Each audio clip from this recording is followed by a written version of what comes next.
because we've had a lot of new agents come on, number one, and number two, a lot of part-time agents that still don't understand the full process of what happens once we get a buyer in hand, or if we're working with a seller and we get an offer. So I'm gonna take it right back down to the basics. So we have our listing agent, and then we also have our seller. So the listing agent represents the seller. Okay, so there's a contract relationship between these two. Oftentimes called the offeree.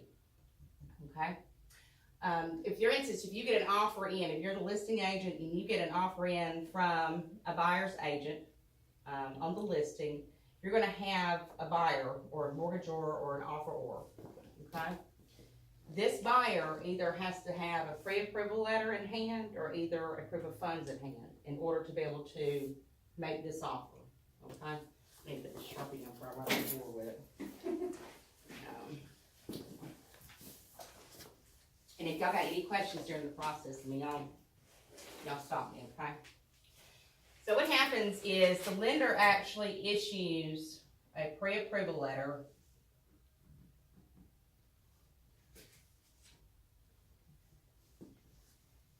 or either what's called a pre-qualification. There's a difference. Isn't there a difference? There is a difference. As I say, a pre-qualification is basically the buyer has talked to the lender or the mortgage broker, and basically they've told them everything on the phone. They've said, you know, I make this amount of money, I work at this job, I've worked here this long, but they have not produced any type of documentation to the lender yet. So based off of the information they've given them a pre-qual. Now, they will pre-qualify them either on a conventional loan or a VA or an FHA, FHA 203K, FHA 203B, or a USDA loan. Y'all are going to learn about all these different types of loans. These loans can change contingent on the property that they choose. So just because they're pre-qualified for one certain type of loan does not mean that they can't possibly switch to another type because they're interested in this property. So the difference between a pre-approval and a pre-qualification, a pre-approval means that they have submitted all the documentation to the lender. They've got their taxes, they've got, it's usually 2 years worth of taxes. It's 3 to 6 months worth of bank statements, either a checking or savings account, their 401k, any stocks, bonds. They produce documentation in regards to either child support they may have to pay. Basically, they get down to the nitty gritty on these people. So it's best to tell your buyers, do not lie to your lender, because they're going to find it out anyway. Don't go out and buy a new house. Don't go out and try to, not a new house, but try to buy a new car. Don't go out and buy furniture. Don't go out and open a new credit card. Don't do anything that's going to try to change your credit in any way. They need to be speaking directly to this lender. Another thing that you can do is get the buyer to either email in writing or send a letter to the lender to give you authorization to be able to speak to the lender. Because of the way the TRIG guidelines have changed, we do not have the authority to be able to go in and speak to a lot of these lenders about what's going on in the transaction.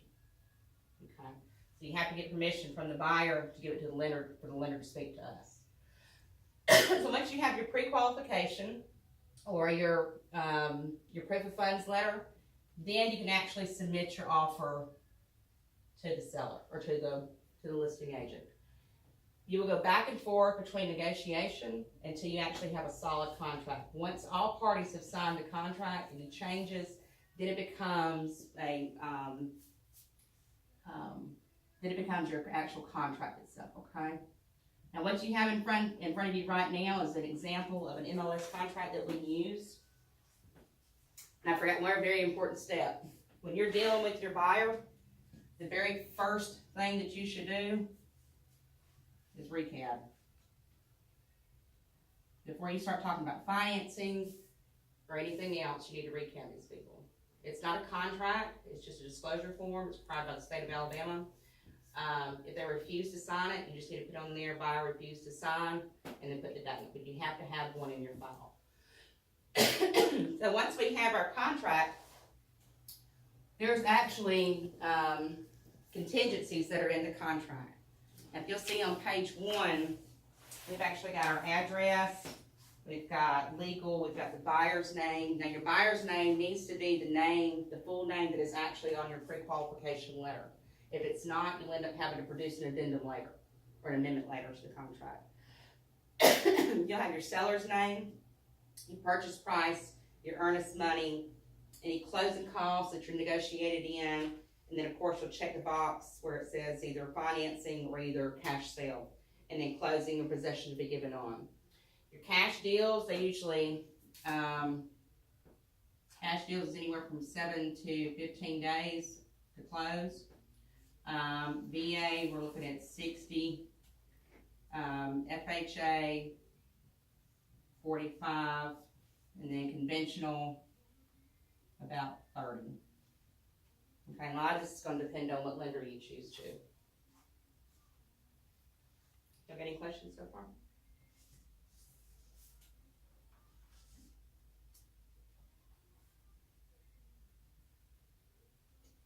So we got our contract going, and on page 2 of our contract, it says that settlement agent or closing attorney.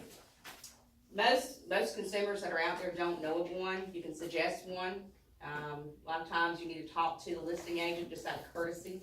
Just say, hey, do you mind if we close either at Relight, or do we close at James Martin or Morris McAnally? And a lot of times they really don't care, but you do need to keep in mind that the closing attorney, some fees are higher than others. So in order to actually be working for your consumer, for your client, you need to be aware of these different types of fees that they're charging. If you don't know, ask a broker in the office. Okay. Home warranty is negotiable. Then your termite's also negotiable, and then survey is negotiable.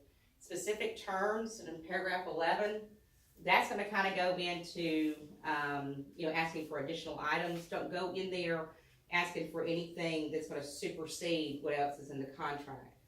There's going to be another class we're going to go through with y'all, to actually go through this entire contract word by word so you understand the entire process of this whole contract. This class is to kind of take you through the whole process. Okay?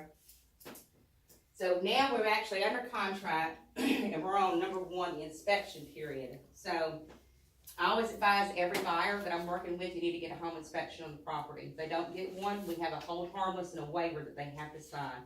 That protects you, me, and the company, okay?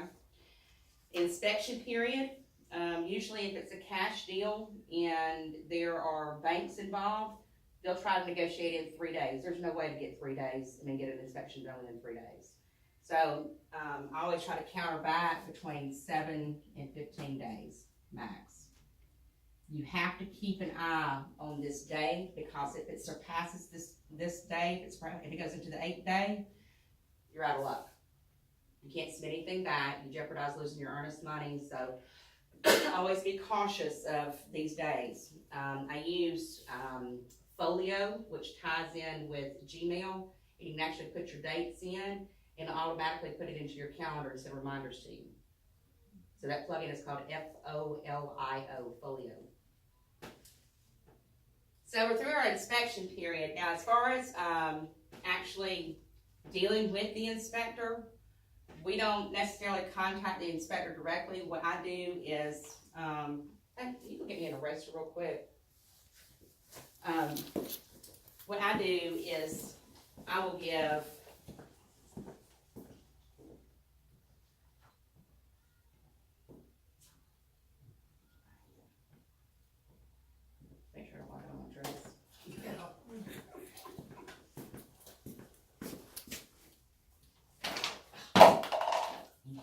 Blooper.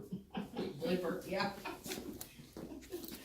Alright, so what I usually do is I will let the buyer know of at least 3 home inspectors. There's a list on Matrix for our affiliates. I've also got it downloaded into my CRM that I use. And I just choose 3 random ones. They all do the same thing. Generally, I just give them questions to ask, such as how much do you charge, how long have you been in the business, what all do you inspect. Don't get too involved with this because it's going to be the buyer's responsibility to get in touch with the home inspector. Once the home inspector is contracted with the buyer, the home inspector will then contact you for access. You will then contact the listing agent to let them know hey, the inspection is set for such and such day, please make sure all utilities are on and we're ready to go. If it's gonna take an extra couple of days to get the utilities on, it's gonna affect this. Okay, so these are where the dates are coming in. If she says it's gonna be 3 or 4 days, well, 4 days, and that leaves us 3 days here. So what do we have to do? We've got to amend this. So we're gonna have to ask for an extension on our inspection timeframe. Okay, we do that in writing with an addendum. With an amendment. So once everything is done, the home inspector will then send the report back to the buyer, and then the buyer will contact you. And I'm telling the buyer this whole process at the same time, so they know what's going on, I okay? gave you an eraser, remember? I know, I should know what I did with it now. Thanks, Lee. Blooper number 2. Gotta make it fun. Okay, so once the home inspector has given the report back, usually it's in digital form, buyer contacts you, you then sit down with the buyer, and we look through everything. We offer suggestion on things, okay? My major thing is I look for health and safety. You're looking at the roof, you're looking at plumbing issues, electrical issues, things that may come up on the appraisal down the road. We're not going into nitpick on light switch plates or, broken blinds or stuff like that. And the house has been lived in, it's been loved, and I explained this to the buyers going in. There's gonna be little things that you're gonna have to do. But don't go in and just tear this whole thing apart. Now, if it's new construction, that's a different story. Okay, so once you've actually gone in, then you will actually do, you'll send over a request for repair. I do not ever, ever, ever send over the full inspection back to the listing agent. Okay? We clip out. I'm sorry. We don't ever send the full report back to the listing agent. Okay. That report belongs to that buyer, they paid for it, okay? I've had agents over the years that have sent me those reports, and all I'm doing is using it for my good, if I'm the listing agent. So we do a request for repairs, I send over pictures, I will clip out, and then at the bottom, I have the buyer sign, and I have a place for the seller to sign. You will get this form, okay? At the top, it basically states that they're making a formal request for repairs to be made that must be made by a licensed and bonded insured contractor, and they must supply receipts of all work that's been completed. Okay. Then the listing agent will contact the seller. They will negotiate all this out. They may not want to do everything, so we're back in negotiating again. Okay. All right. Once we come to a firm agreement on the repairs, then that's when we move over here.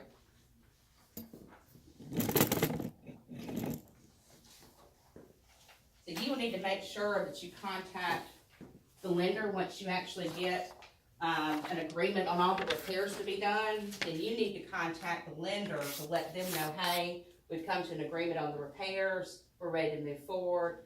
If it's major things that need to be done, that lender needs to know so they don't prematurely order that appraisal. Because what will end up happening is the appraiser will go out there and they're gonna stick a bunch of things, and all those things have to be cleared before closing. So we may have to wait a couple of days. So once the lender orders the appraisal, those appraisals are usually anywhere between, $425, I think to $600, the highest I've seen. A lot of times, the lender may request that the buyer pay this out of pocket up front, and it's gonna depend on who it is. So when you're talking to your buyer and they're asking about the cost of everything, these are gonna be the things that they need to be aware of. So once the appraisal is ordered, usually takes about 3 to 5 days for it to be processed and everything. The appraiser may end up contacting you as the buyer's agent, or they may contact the listing agent for access. I've had questions come up about, what if the property doesn't appraise? Like, for instance, we got one going on right now. The property appraised for $43,000. That came back with a long list of repairs to be done. In the contract, it states properties to be sold in as-is condition. We've got agents saying, what do we do now? Well, either the buyer can pay for all these repairs, or the deal's dead. Well, it's plain as that. So you got to be in communication, like I said, with the lender and between the appraiser. You can't directly talk to the appraiser. We used to be able to, but of course everything's changed. We can't anymore. But you gotta be in direct contact with that lender to make sure what's going on and see if there's anything else that's come up on that appraisal. Okay, hang on a minute, I just got lost a little bit.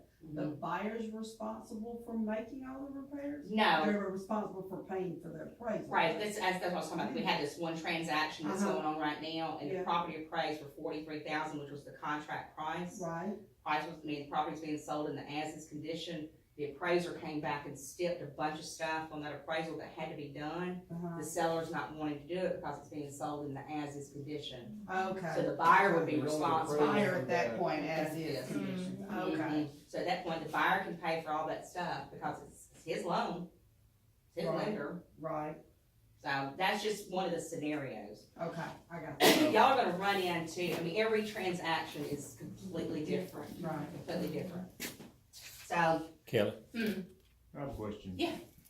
You said earlier you have to get the buyer to email the lender mhm. to have them make contact. What if they don't want us to be able to have contact with the lender? They want me to do all the contact with the lender. And that's just probably fine, we're just gonna be limited as to what we can do. Yeah, I mean, and it happens, but a lot of times if you got that relationship, you know, with that buyer, they're gonna want your help throughout the whole transaction, because, I mean, this market, a lot of times you're dealing with first-time home buyers, and they have no clue as to what's going on. And we work for the client. The buyers don't care. The lender is the one that wants approval, because they're the ones that are hung up with the TRID guidelines. So the buyers usually want you to do more than you're supposed to do. Well, I mean, I understand the confidentiality agreements and stuff like Yeah. that, but I just, But if you run across that, like I said, you gotta understand that the services are gonna be kind of limited as to what we can do.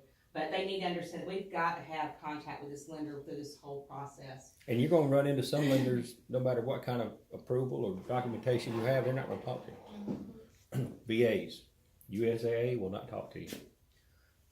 So, just, So once the appraisal's actually done, just for giggles, that we got good value, everything's great, and, so we're gonna move towards closing. Well, what if they ask for a survey that needed to be done? If you notice, we didn't order a survey between the home inspection and appraisal. We're waiting for the values to come in good, we're waiting for the repairs to be made. The reason why the survey and the termite are over here is because we don't push any more costs back on that buyer in the event that this deal falls out, or the seller. So we make sure the value's good, the repairs are good. Now, if it needs a survey, then we're gonna go order this survey. Usually this happens within the last 2 weeks, last 2 weeks up to closing. And so does the termite. termites are good for 30 days. In Alabama, the wood infestation report is good for 30 days. So you either have them or you're gonna have them. Yeah, in Alabama. In Alabama, yep. So what if it had termites? Well, then the seller is actually responsible for, in your contract, the seller is actually responsible for treatment. If it's a cash deal, they're not necessarily responsible for it, but if it has to be cleared through the lender and everything, so we've got to have a clear termite in order to press through with closing. So on cash deals, things are a little bit different, but if you read in your contract, there has to be treatment of that, of those termites. So now that we've got everything done, now we can move towards closing. A question, on the survey, did you say that was within 2 weeks of closing? Mm-hmm. Okay. Yeah. And if you'll actually read your contract too, the cost of the survey is included in your closing cost. So if you need to say, it doesn't need a survey, you need to write in paragraph 11, cost of survey. How often do you get requests for survey? Very rarely. That's what I thought. Oh, okay, it's not Very- one that you have to. Mhm. Now, I mean, if it's like rural land, or if they're talking about potentially putting a pool in, or stuff like that, or if they've got a question about, you know, the lot lines and everything. But most of the houses around here, they're in platted neighborhoods, and you're not gonna have any issues. So you don't have to have the survey. No. Okay. No, it's just requested usually. Request, okay, that's that. And usually the lender, doesn't the lender usually request a survey if there's some kind of question? They will. Yeah. One way to get around that, because people are moving from different markets, which they just think you have to have them. Most neighborhoods are platted. They're all platted, yeah. and you know, you see the lot lines with fences or where your neighbor quits cutting the grass. Yeah. when the neighbor stops So cutting. usually, just in rural areas, we only get hit with those. For people asking for a survey. But the platted neighborhood survey will cost you anywhere from $250 to $350. You got acreage. I mean, they can go in excess of thousands of dollars. Yeah. Now with a new bill, I know that's what we got, probably have to have, Do what now? with a new bill, if it's a. Well, no, not necessarily on anything else, but you're still looking, I mean, they've already platted everything out, they've already platted everything out. So I mean, unless you're dealing with like, you know, more than two plus acres, and you're in a rural area, you know, that's when a survey's actually good. You'll get one with new construction. I mean, that, cause each lot that the builder builds, now you might have to ask for it, but they don't have to get a new one, cause each lot, before they can build, they have to have a survey with a site plan on there, and usually on new construction, you can just, a lot of times they're already loaded up in documents in the MLS, but you can just ask the listing agent that if they have a copy of the survey on the new construction. All right, so we're moving on to the attorney now, that we're getting closer to close. But what I did wanna change is that, you know, the attorney also comes into play over here.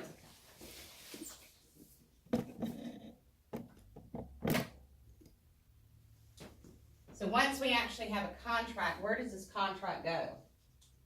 You know, we've got a, you know, seller signed contract, everything's good to go, where does it need to go? We've got to send it to our attorney.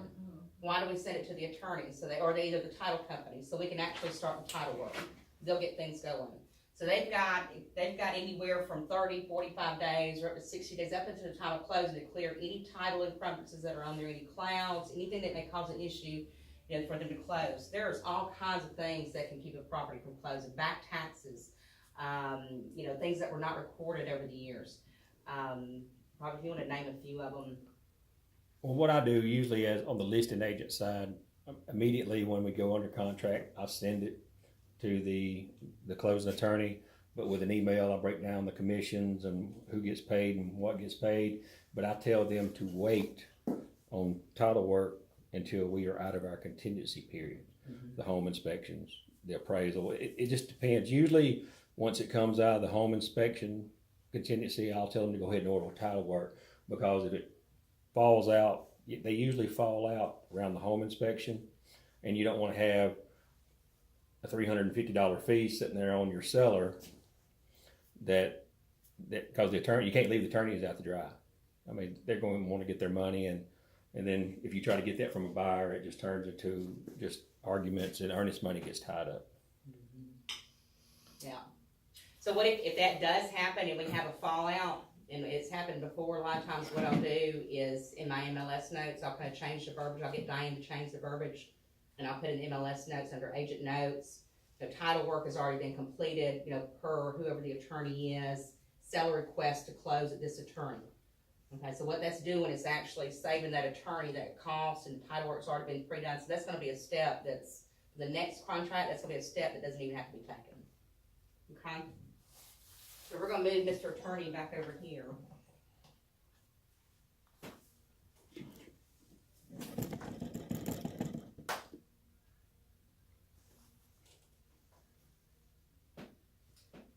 It's your responsibility to coordinate with the lender, because the lender is actually is what's controlling when we close now.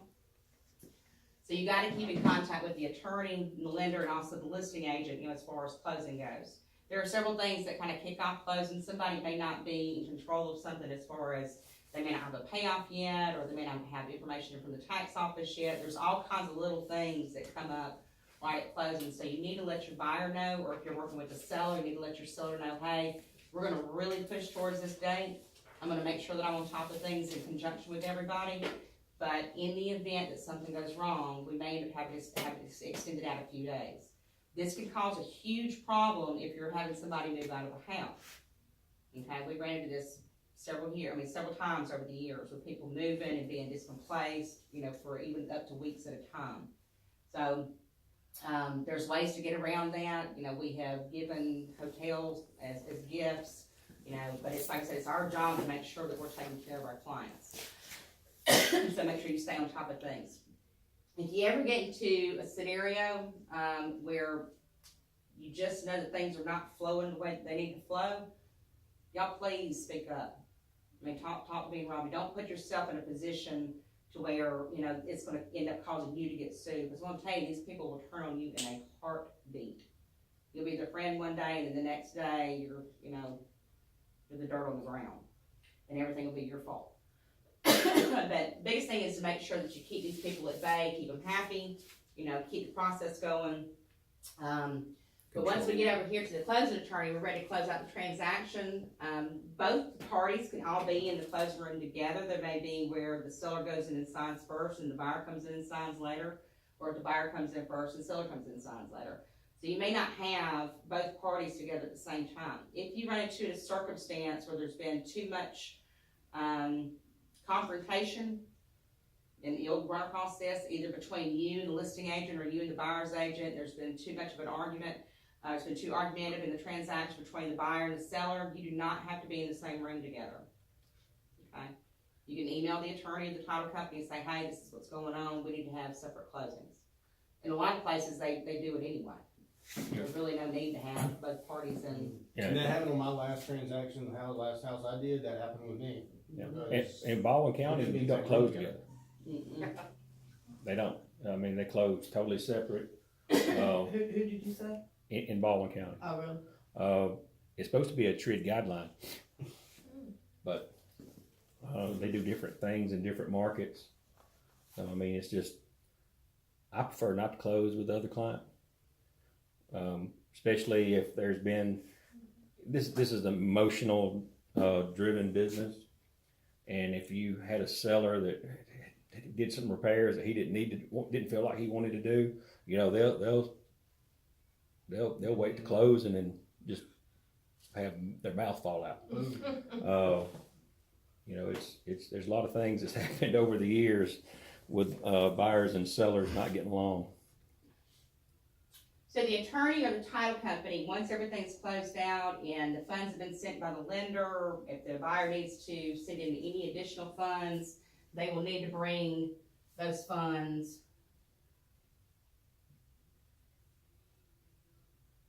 in the form of a cashier's check.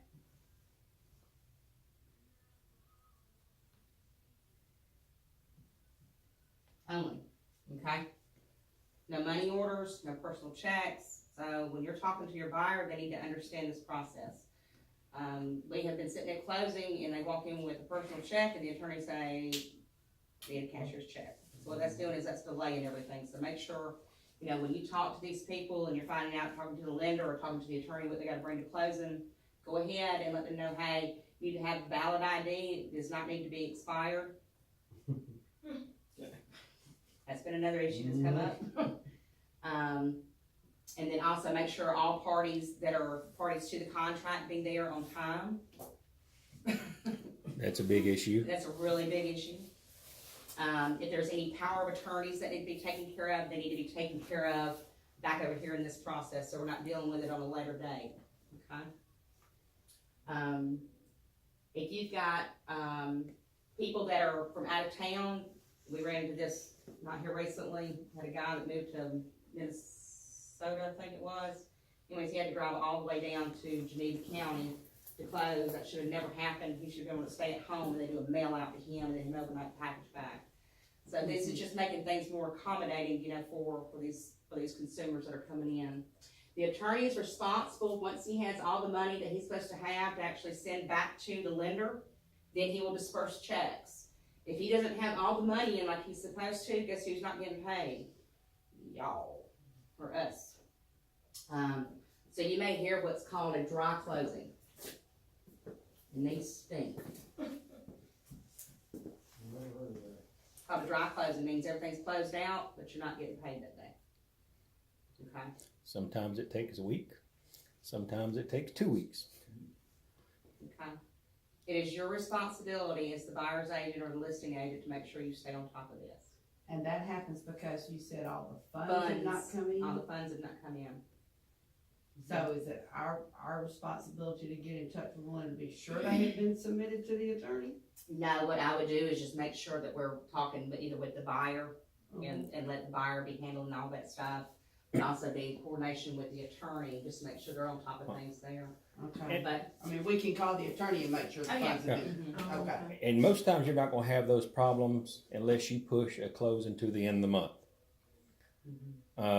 At the end of the month is when everybody wants to close because they don't have to pay as much prorated interest. right. The bad thing about that closing at the end of the month is lenders get bogged down. Well, when they get bogged down, wire cutoffs, it depends on the banks that they use. Like Riverbank, 3 o'clock.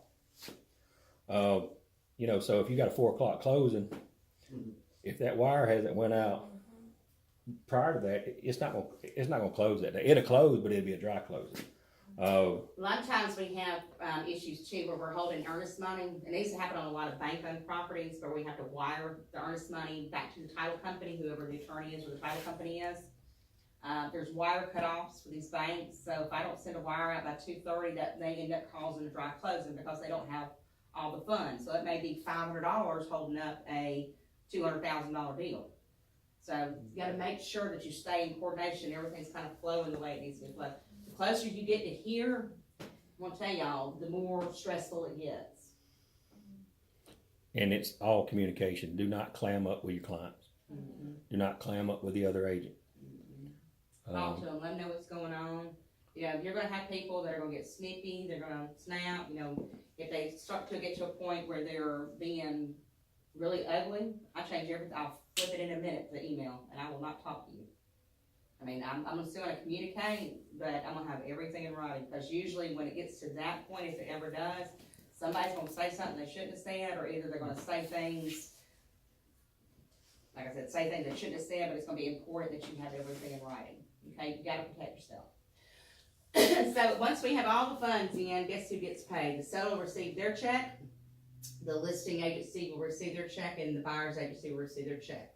So if the listing agency is AHF, AHF will receive their check, okay? If the buyer's agency is AHF, you will get a check for that, okay? Your responsibility to get the check into the brokerage as part as, you know, closing out your file. Once you have your file and you're ready to close, then I'll actually sit down with you and help you process it. Now, for your first 5 closings, you're gonna have at least one broker or one senior agent over you going through this whole process, okay? We're not just gonna throw you out to the wolves and let you figure it out. That's a good thing. Well, I don't like getting sued. We never have. But, so now we actually got, everybody's happy, okay? So what I'm gonna do with y'all is we're gonna do, a little homework thing, but I'm also gonna explain to y'all the breakdown of commissions too, because I know several of y'all have questioned, you know, how do we get paid, or not really understanding. Anybody wanna take a picture of this or Yes. anything?